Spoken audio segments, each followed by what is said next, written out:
2023 കണ്ട അവസാന തിയേറ്റർ കാഴ്ച നിരാശയാണ് സമ്മാനിച്ചതെങ്കിൽ 2024 ആദ്യമായിട്ട് തിയേറ്ററിൽ കണ്ട സിനിമ അനുഭവം എന്ന് പറയുന്നത് കിടിലൻ അനുഭവമാണ് സമ്മാനിച്ചിട്ടുണ്ടായിരുന്നത്.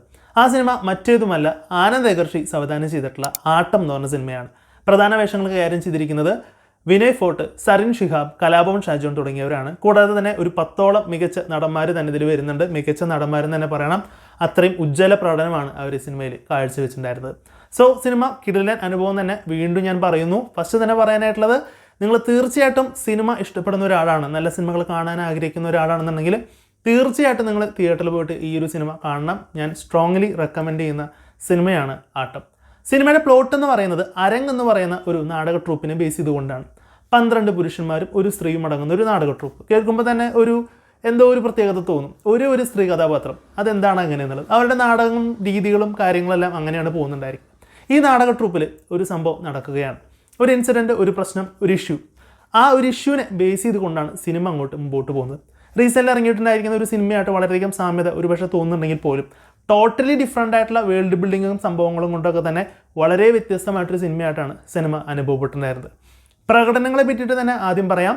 12 പുരുഷന്മാരും ഒന്നിനൊന്ന് മികച്ച പ്രകടനമാണ് കാഴ്ചവെച്ചിരിക്കുന്നത്.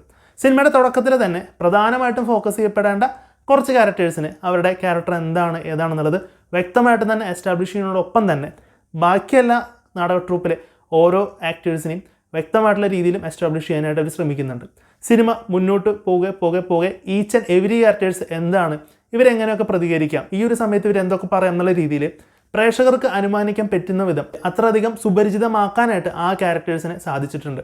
അതിന് വലിയൊരു പങ്ക് വഹിച്ചിട്ടുള്ളത് തീർച്ചയായിട്ടും സിനിമയുടെ റൈറ്റിംഗ് തന്നെയാണെന്നുള്ളതാണ് ഞാൻ വിശ്വസിക്കുന്നത്. കാരണം നല്ലൊരു സ്ക്രീൻ പ്ലേ ഉള്ളത് കൊണ്ട് തന്നെയാണ് ഈ ഒരു സിനിമ ഫുൾ ടൈമായിട്ട് ഇൻറ്റൻസീവായിട്ട് ത്രില്ലിംഗ് ആയിട്ട് കാണാനായിട്ട് പറ്റുന്നത്. കാരണം ഈ ഒരു സിനിമയുടെ ഒരു കോറ് കിടക്കുന്ന തന്നെ സംഭാഷണങ്ങളിലാണ്.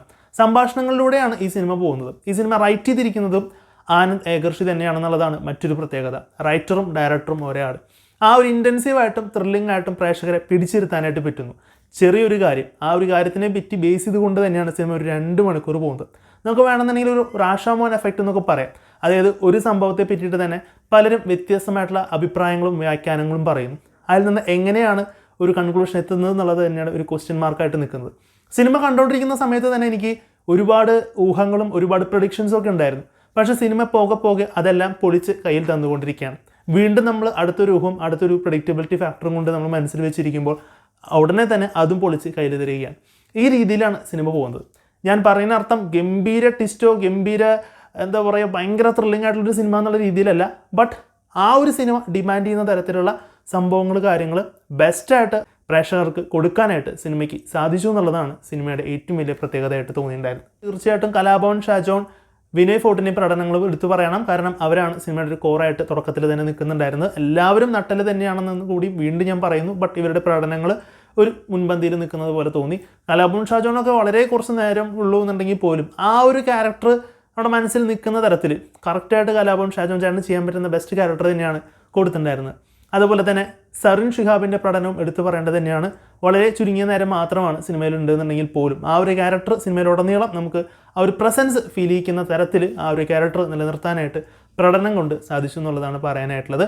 അതുപോലെ തന്നെ സിനിമയിലെ സിനിമോട്ടോഗ്രാഫി, ബാക്ക്ഗ്രൗണ്ട് സ്കോർ, ആർട്ട് വർക്കുകൾ, കാര്യങ്ങളൊക്കെ ഗംഭീരമായിട്ട് തന്നെ വന്നിട്ടുണ്ട്. എസ്പെഷ്യലി കുറച്ച് നാടകത്തിൻ്റെ സീനുകൾ, കാര്യങ്ങളൊക്കെ കാണിച്ചിരിക്കുന്നതൊക്കെ അതൊക്കെ വളരെ നന്നായിട്ട് തന്നെ അനുഭവപ്പെട്ടു. ചെറിയൊരു സീനാണെന്നുണ്ടെങ്കിൽ പോലും പ്രേക്ഷകർക്ക് അത് നല്ല ഒരു ട്രൂപ്പാണ്, നല്ലൊരു നാടകമാണ് നടത്തുന്നത് പ്രോപ്പറായിട്ട് കൺവേ ചെയ്യാനായിട്ട് ആ വിഷ്വൽസും കാര്യങ്ങളൊക്കെ സൂപ്പറായിട്ട് സാധിച്ചിട്ടുണ്ട്. പിന്നെ ചില സിനിമകൾ നമ്മൾ കണ്ടുകൊണ്ടിരിക്കുന്ന നേരത്ത് നമുക്ക് ഈ സിനിമയിലെ ഇന്ന കാര്യം കൊള്ളാം, അല്ലെങ്കിൽ ഇത് നന്നായിട്ടുണ്ട്, ഈ ഷോട്ട് കൊള്ളാം എന്നുള്ള രീതിയിലൊക്കെ നമുക്ക് സിനിമ കാണുമ്പോൾ തന്നെ ചിലത് തോന്നും. ചില സിനിമകൾ നമുക്ക് കാണുന്ന സമയത്തൊന്നും നമുക്ക് അതൊന്ന് ശ്രദ്ധിക്കാനായിട്ടോ അതിലോട്ട് ശ്രദ്ധ ഊന്നാനായിട്ടോ നമുക്ക് സാധിക്കില്ല. സിനിമ കണ്ടതിന് ശേഷം നമ്മൾ ആലോചിച്ചെടുക്കുമ്പോഴാണ് ഇതൊക്കെ കിട്ടുന്നുണ്ടായിരിക്കാം. അത്തരത്തിൽ സിനിമ കാണുന്ന സമയത്ത് സിനിമയിൽ ഉടനീളം മുഴുകിയിരുന്നു കൊണ്ട് ഒരു കാര്യം ശ്രദ്ധിക്കാൻ പറ്റാത്ത രീതിയിൽ നമ്മുടെ ചിന്തകളും നമ്മുടെ കണ്ണും കാര്യങ്ങളും ആ ഒരു സ്ക്രീനിലോട്ട് മാത്രമായിട്ട് അത്രയും ഇൻറ്റൻസീവായിട്ട് ഞാൻ കണ്ട് ആസ്വദിച്ച എക്സ്പീരിയൻസ് ചെയ്തിട്ടുള്ള ഒരു സിനിമയായിട്ടാണ് ആട്ടം എന്ന് പറഞ്ഞ സിനിമ അനുഭവപ്പെട്ടിട്ടുണ്ടായിരുന്നത്. ഈ സിനിമയിലെ ഒരു കഥാപാത്രങ്ങൾ പോലും അല്ലെങ്കിൽ ഒരു സീൻ പോലും ഒരു കാര്യം പോലും മോശമായിരുന്നു, അല്ലെങ്കിൽ ഇത് വേണ്ടാമായിരുന്നു, അല്ലെങ്കിൽ ഇത് ഒഴിവാക്കാമായിരുന്നു ഒന്നും തന്നെ തോന്നിയിട്ടുണ്ടായിരുന്നില്ല. അത്രയും ബെസ്റ്റായിട്ടുള്ള രീതിയിലാണ് സിനിമ സെറ്റ് ചെയ്ത് വെച്ചിട്ടുണ്ടായിരുന്നത്. അതുകൊണ്ട് തന്നെ പ്രേക്ഷകനെ പിടിച്ചിരുത്തുന്ന തരത്തിൽ ചെറിയൊരു കാര്യമാണെന്നുണ്ടെങ്കിൽ പോലും 1, 2, 3 ലൊക്കേഷനിൽ മാത്രം നിന്നുകൊണ്ട് പോകുന്ന സിനിമയാണെന്നുണ്ടെങ്കിൽ പോലും സംഭാഷണങ്ങൾ കൊണ്ടും അതിൻ്റെ സ്ക്രീൻ പ്ലേ കൊണ്ടും പ്രകടനങ്ങൾ കൊണ്ടൊക്കെ സിനിമ വളരെയധികം പ്രേക്ഷകരെ പിടിച്ചിരുത്തി വളരെയധികം ഒരു ത്രില്ലിംഗ് മൊമെൻറ്റ്സും നല്ലൊരു എക്സ്പീരിയൻസ് തന്നെ സിനിമ തരുന്നുണ്ട്. അതുകൊണ്ട് തന്നെയാണ് ഈ ഒരു സിനിമ നിങ്ങൾ തീർച്ചയായിട്ടും തിയേറ്ററിൽ തന്നെ പോയി കാണണമെന്ന് ഞാൻ പറഞ്ഞത്.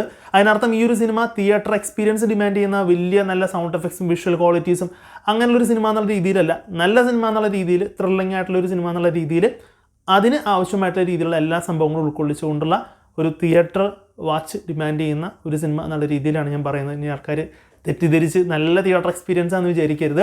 എനിക്ക് ഫസ്റ്റ് വാച്ചിൽ I really enjoy the movie, I love the movie. ഞാൻ ശരിക്കും അങ്ങോട്ട് എൻജോയ് ചെയ്തു, ആസ്വദിച്ചു. ക്ലൈമാക്സിലോട്ടൊക്കെ എത്തുമ്പോൾ സിനിമ അങ്ങോട്ട് ശരിക്കും അങ്ങോട്ട് ഒരു രീതിയിൽ ഇങ്ങനെ ബിൽഡപ്പ് ചെയ്ത് വേറൊരു സോണിലോട്ട് പോകുന്നതൊക്കെ സൂപ്പർബായിട്ടുണ്ടായിരുന്നു. പിന്നെ സിനിമയിലെ പൊളിറ്റിക്സിനെ പറ്റി പറയുകയാണെന്നുണ്ടെങ്കിൽ കുറേയധികം കാര്യങ്ങൾ ചർച്ച ചെയ്യേണ്ടതായിട്ട് വരും.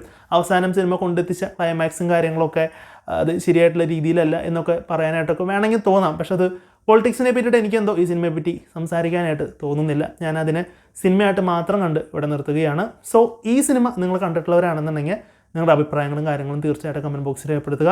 സോ മറ്റൊരു വീഡിയോയിൽ കാണും വരേക്കും ഗുഡ് ബൈ.